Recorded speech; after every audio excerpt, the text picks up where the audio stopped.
This member of the mushroom family, this fungus, is for the moment known only as X. It was discovered barely weeks ago growing in a remote rainforest.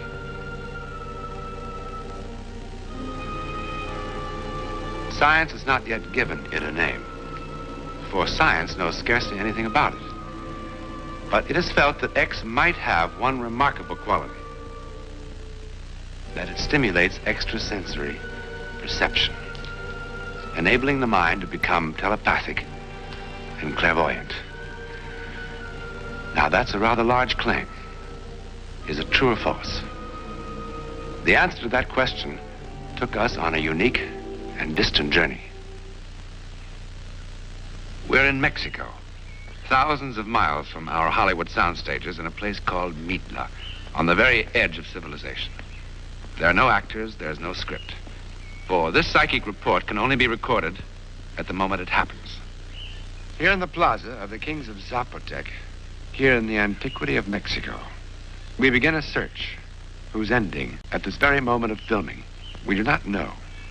We are searching for something far older than these ruins, which, if found, could hurtle an ordinary man infinitely beyond his five senses. And now the first step beyond. The first step is a faltering one. We wait day after day for perfect flying weather, for the only way to reach our goal, the inaccessible village of Juquila, is by light plane over trackless mountains. Has he come back yet? No. Well, keep your fingers crossed.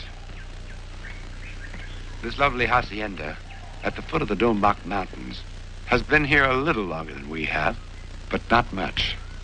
From here, weather permitting, our chartered plane will fly us to a remote mountain village to look for, of all things, a mushroom. But a very strange mushroom indeed, with powers beyond belief. And here are the mushroom hunters, as improbable a group as you will find anywhere.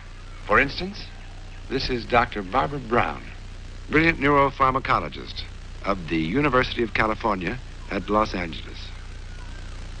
With her is David Gray, one of the last kahunas of Hawaii, a spiritual leader whose line goes back 900 years and whose quest for knowledge beyond the world of materialism has led him everywhere in the world. And now here, and here, with friend, is Jeffrey Smith, a distinguished professor of philosophy and humanities at Stanford University. And now, and mighty important, is our translator, William Upson, a missionary who has lived among the people of our remote village for the last 9 years, and the only man in the world who speaks their language.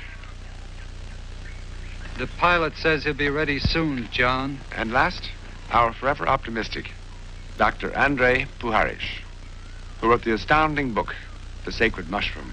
Dr. Puharish's book brought us here in the first place, and in it, he explains how the mushroom seems to have an incredible effect on the power of extrasensory perception. Incredible is the word. We're here for some very specific purposes. We want to know why these people here in Mexico have kept this rite so secret for so many centuries. But I would say that our prime mission is to explore and examine the biochemicals present in these new mushrooms and find out if they can be of any benefit in this problem of mental disease. What Dr. Puharish hasn't told you, it is not all as simple as it sounds. The last time he was here, looking for the mushroom, a man was shot. And shot at. And another man was driven out of his mind. For a while? El piloto dice que ya. In English, dice que ya means the pilot said, now.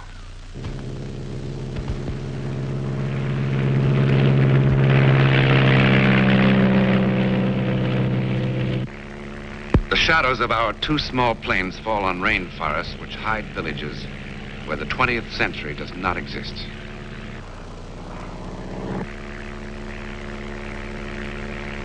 And that's the landing strip, chopped by hand out of a mountainside, so that missionaries can bring the word of God to this lost world.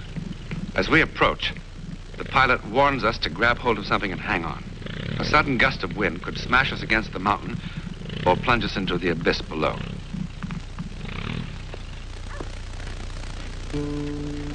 At last, we are in the village of Hukila, slogging through mud. Each of us with an odd sense that all the clocks have stopped ticking. We've brought television cameras to people who've never even heard of radio, who've never seen a telephone, an electric light, who've never heard of aspirin, let alone penicillin. But perhaps the sacred mushroom has given them a psychic insight far beyond our deepest explorations. It breaks up to go about its various investigations. Dr. Brown and a missionary nurse named Dean Duggan go looking for the mushroom, guarded by armed soldiers because in the past months, shots have been fired, machetes have been flashed, and mushroom hunters who came before us have been murdered. Dr. Puharish and missionary Upson begin searching the town for a brujo, a priest of the mushroom cult. But everywhere they go, an iron curtain of silence comes clanging down.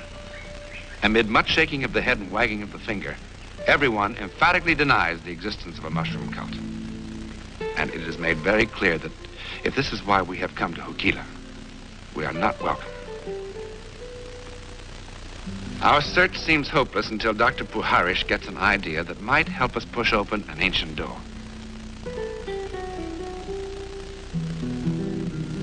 Bill Upson is sent through the village announcing that a free medical clinic is open to one and all. Within minutes, the first patient appears. A little Chitino Indian with a lot of aches and a lot of pains.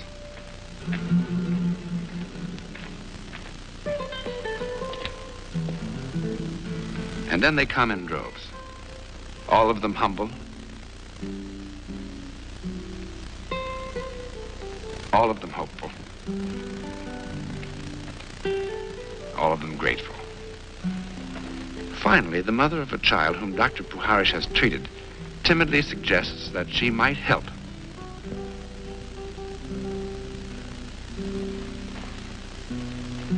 Kindness and a bottle of vitamins have worked a magic of their own. Sometime tonight, we will have a visitor. Thanks to the help of the sick child's mother, secret arrangements are made, and we are guided to this hidden place to wait. But it is almost midnight before the brujo appears. He has practiced the secret and all but forbidden rites of the sacred mushroom for decades. Rites passed on from father to son for perhaps 4,000 years. But of course, he has never performed before such an audience or a camera. Our scientists have prepared test questions to evaluate the brujo's extrasensory perception. But he insists on one condition. To achieve spiritual union, they also must eat the mushroom. However, in the interest of detached scientific observation, he agrees that Dr. Brown does not have to take the mushroom. The rites begin. A strangely aromatic root is burned. Inhaled. The brujo murmurs incantations in Chitina, a language unknown anywhere else on this earth. As our group waits for the mushroom to take effect, Bill Upson questions the brujo. Because of the circumstances, the sound is, of course, far from perfect. And he held up his hand to indicate that he didn't want to talk at this particular time. And then silence again as we wait. And then, oddly enough, the first sound we hear as the chemical in the mushroom takes effect is laughter. The brujo has just told of an amusing moment from Bill's childhood in Indiana. Indiana, a place the brujo does not even know exists. Now, each of the group tests the extrasensory powers of the brujo.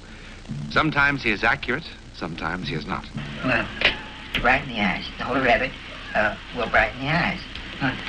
That's perfect. This means clairvoyance, right? Clairvoyance. The following is one moment when he is startlingly correct. Suddenly he turns to Dr. Brown, whom of course he has never seen or heard of before. Very good. No, but I like to eat it. You're still sick. You're sick in the chest. Your heart. Your heart is sick. Can you ask how specific? No, let's try to get a You said pinpoint. pulse slow, heart rate slow. Without a moment's hesitation, he had accurately diagnosed a personal illness that only Dr. Brown knows about. Our next experience with the brujo and the sacred mushroom comes quickly and unexpectedly. And this time it has nothing to do with scientific investigation. Since it is now common knowledge that we have already witnessed the rite, we are allowed to come along to see a second priest at work, a man named Macedonia, who agreed to take the mushroom and listen to the villagers' problem. He said his burro was stolen, and he wants to know where to find it. In this village of Huquila, the theft of a burro, a man's most important possession, his donkey, is second only to murder. He said 3 men are involved. Macedonia hardly paused a moment before he named the thieves. Gustavo said he was going to take the 3 of them to jail tomorrow. But Don Macedonia warned him not to go near the house of Juan and Pedro because they would kill him, but to look for it in the house of Jose. We go with the villager through a valley, across fields, past other villages to the exact spot where Macedonia said the burro would be. And here indeed it is, its identifying brand clearly marked on the burro's flank. Now perhaps we can understand, more or less, why for 4,000 years, and from one civilization to the next, the sacred mushroom has endured. We have been given a practical demonstration of how it works in the daily lives of this primitive people. 3 weeks have passed, and we're a long way from our remote mountain village of Huquila in Mexico. We're also a long way from the secret rites of the sacred mushroom cult. But our search for the truth about the mushroom, that is, the truth as we understand it, is far from over. These men are our technical crew who have come with me from Los Angeles to help us continue our search. We've come to the home and laboratory of Dr. Andre Pujarich in Northern California. For me, personally, this next step beyond may be a rather large one. This is part of the laboratory and study of Dr. Pujarich. Here among his solid and sound books of orthodox medicine, there are also other books. They are written in French, in Spanish, in English. Here's one that says, Mushrooms, Russia, and History. They're written in Syrian, Japanese, all the languages of the world. And they're all concerned with one thing, the same thing, the riddle of the sacred mushroom. Now, when we were in Mexico, the brujo who discovered the stolen burro might have been coincidence.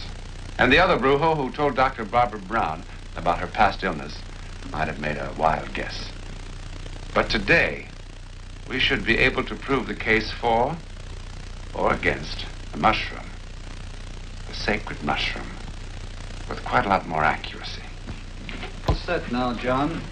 Are those the mushrooms you brought back from Mexico? Yes. Andre, how many people have you tested since you've been back? You'll be number 26. What about the results? Encouraging. The average of the group as a whole, and the series is quite small, you understand, shows evidence for extrasensory perception after taking the mushrooms. Well, I'm ready. That is, I'm as ready as I'm ever going to be. Well, not quite yet. We have to do some control tests first to see if you have any ESP before you take the mushroom. Oh, I see. And these will be done with cards, pictures, and books. I see. Now, you just sit still there.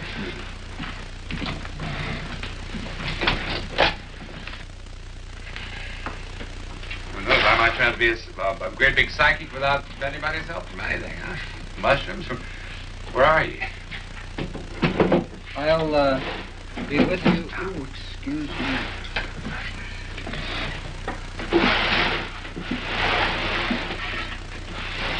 Now, John, you take your left hand and bring it in here on this first block. There's a row of 10 blocks by you. You bring your right hand over, and you scan this far row, and you remain sensitive to any impressions, and when you think you're over the a card that matches the one your left hand is on. You pick it up and move it opposite that card. I see.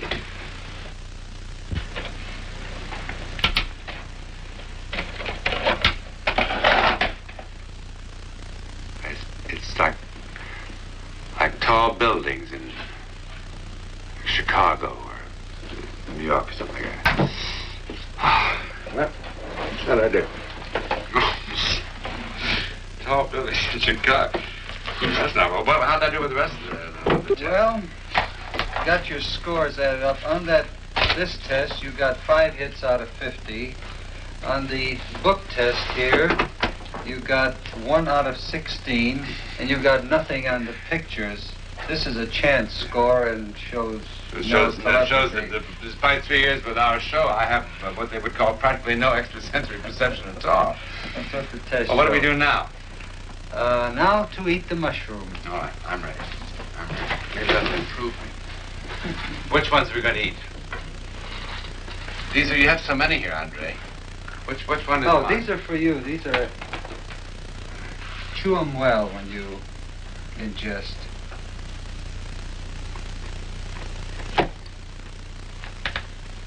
Not bad, are they? Tastes just like mushrooms. And one more for you. Oh, dry. All right. What now?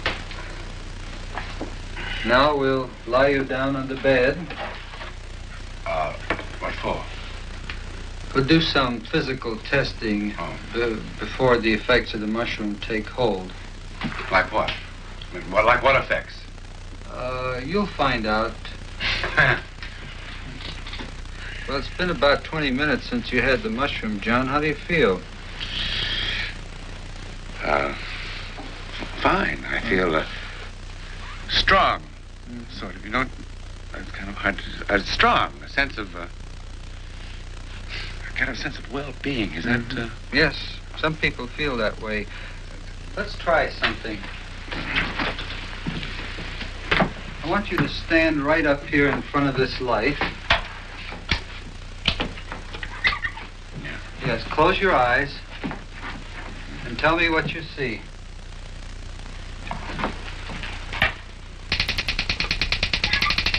Lower your head a little bit. A little more. Now.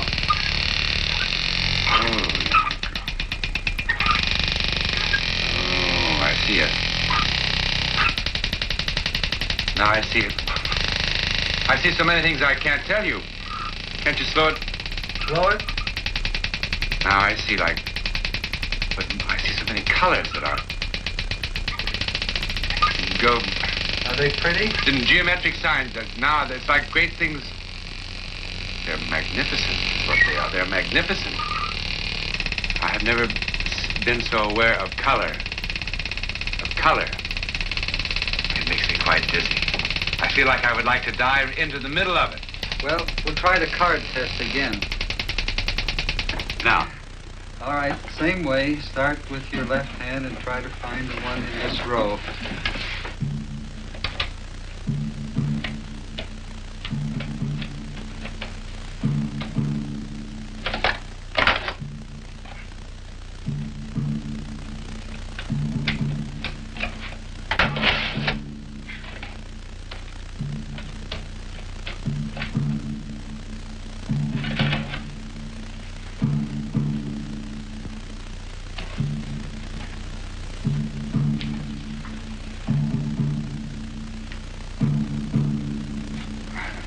Impression of like the dunes of a desert or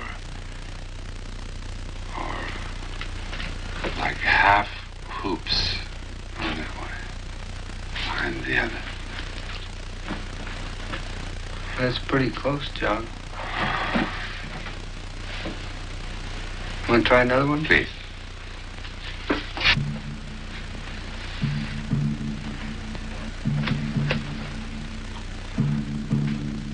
It has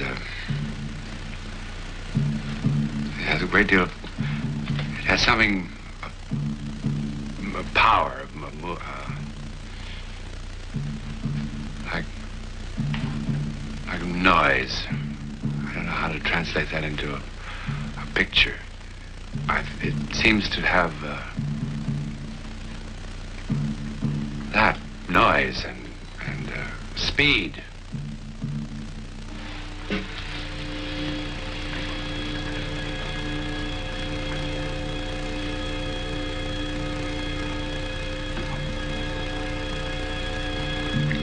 It's like there's a face looking this way, and another face is looking up that way.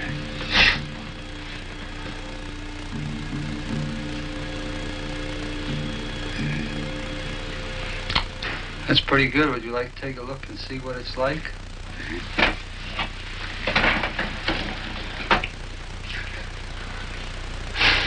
Amazing, isn't it? Holy mackerel, that really is.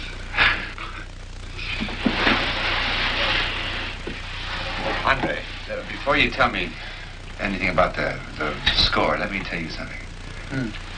That I did feel something sort of profound. When touching the pictures, touching the cards, I felt something. I don't know how I did, but the sensation. Well, John, I can tell you it wasn't a delusion on your part, because your card scores were 12 hits out of 50, which are significant for ESP. You got 3 out of 16 of the page numbers on the book. And, of course, most intriguing of all was your work with the pictures. You got 6 adequate descriptions out of 8 pictures. It's a marvelous sensation. You know, Andre, I think I understand a little why for so many centuries they have called this mushroom sacred.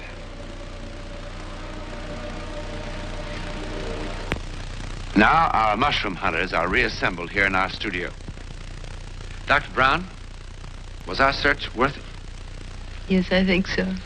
The chemicals in the mushrooms, I think, will offer us another tool by which we can explore the mechanisms and the capabilities of the mind of man. And that's both sensory and extrasensory. What about you, Professor Smith? Well, John, the more I experience of life in its ordinary and extraordinary aspects, the more I feel like a wide-eyed child reaching for knowledge and life. As for the mushroom, it took me out into worlds I didn't believe existed, far beyond ordinary perception. And yet, even today, they're as real and as important to my everyday life as anything I've experienced. Dr. Puharish? During our stay in Hukila, I witnessed quite a number of cases of extrasensory perception by the Brujos, some of which we could not film, as you know, John.